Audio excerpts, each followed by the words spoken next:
Faisons de l'histoire contemporaine.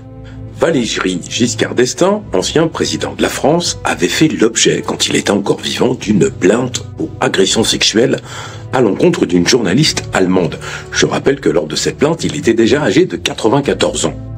Sachez que les médias occidentaux, particulièrement français, ont tendance à protéger leurs dirigeants, alors qu'ils ont dit par exemple de Bokassa, de Mobutu, de Idi Amin Dada que c'était des monstres, qu'ils mangeaient de la chair humaine et faisaient de la sorcellerie, afin de cacher la monstruosité réelle de François Mitterrand par exemple, ou de Giscard d'Estaing et des autres.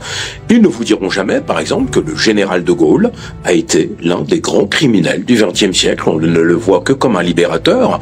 Ils ne diront jamais non plus que Valéry Giscard d'Estaing était un gros pervers, qu'il est allé jusqu'à mettre enceinte la femme de Bokassa.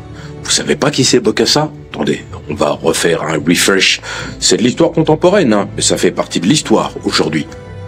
Je vais vous raconter une histoire sordide, glaçante, qui allie pouvoir, assassinat et France-Afrique. C'est une histoire que l'on ne trouvera pas nécessairement dans les journaux, même anciens. On peut la qualifier d'histoire secrète. Nous sommes le 6 février 1980. Le président Amadou Ahidjo du Cameroun se rend discrètement à Yaoundé pour accueillir dans le plus grand des secrets, loin de tous les regards, René Journiac. René Journiac est un magistrat, c'est le conseiller auprès du président pour les questions africaines du président Giscard d'Estaing. Je le reprécise. Amadou Ahidjo est présent pour accueillir l'avion qui transporte Journiac. L'avion est en approche. Il arrive sur le tarmac, n'est-ce pas, dans sa manœuvre d'approche pour atterrir. Subitement, sans que l'on ne comprenne pourquoi, on entend un bruit énorme, une déflagration qui s'apparente à une explosion, et l'avion disparaît dans une épaisse fumée noire, et il n'y a plus d'avion. Le monsieur Afrique du président français, Valéry Giscard d'Estaing, vient de s'éteindre dans le crash d'un avion sous le regard du président Amadou Ahidjo du Cameroun et de l'ambassadeur de France au Cameroun. Alors je précise que tous les occupants de l'appareil sont morts, n'est-ce pas? Pas de survivants. Et là on se demande, qu'est-ce qu'il s'est passé? Alors, ce qui est très curieux, c'est que cet événement, qui est quand même un événement qu'on pourrait qualifier de catastrophe aérienne, est passé sous silence au Cameroun, en France, dans le monde entier. Personne n'en a parlé.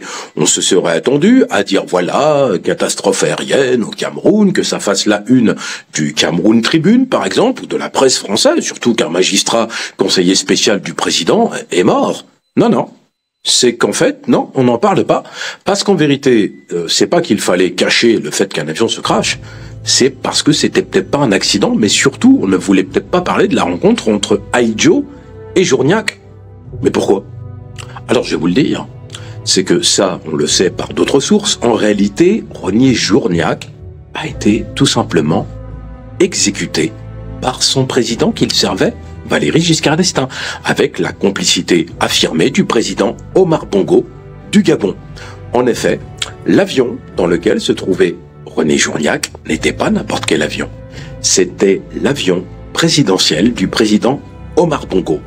Les services secrets français ont installé dans l'avion une bombe qui a sauté au moment où l'avion était en phase d'approche pour faire croire en fait qu'il s'était crashé. Maintenant, le président du Cameroun était-il au courant? Ça, on l'ignore. En tout cas, il faut se poser maintenant la question, pourquoi? Quel est le mobile? Pourquoi a-t-on assassiné un magistrat français, René Journiac, qui se trouvait à bord de cet avion et mis une bombe?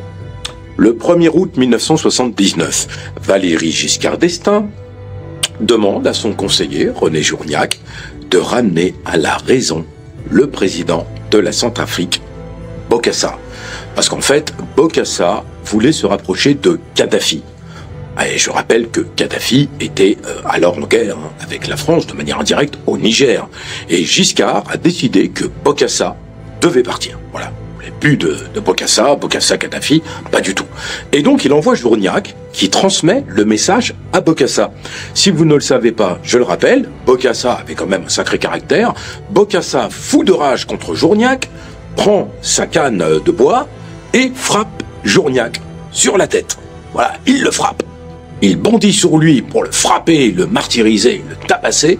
Bon, les membres du protocole réussissent à attraper le président Bokassa. Calme-toi, hein, c'est quand même l'envoyé du grand général de Gaulle. Il est grand de taille. Bon, en tout cas, cela va créer un incident diplomatique. Journiac rentre en France avec cette humiliation. Il est furieux, il est en colère, naturellement. Et là, il se dit, on va préparer des opérations pour remplacer et sortir Bokassa. Journiac s'entretient avec le président Valéry Giscard d'Estaing et ensemble, ils vont faire une chose qui est très simple. Hein. On va faire payer Bokassa pour cet affront parce qu'il a insulté la France en frappant Journiac. Donc là, vous allez avoir, en fait, le 20 septembre 1979, l'envoi d'un contingent français, des militaires, des parachutistes, dans une opération qui s'appelle l'opération Barracuda.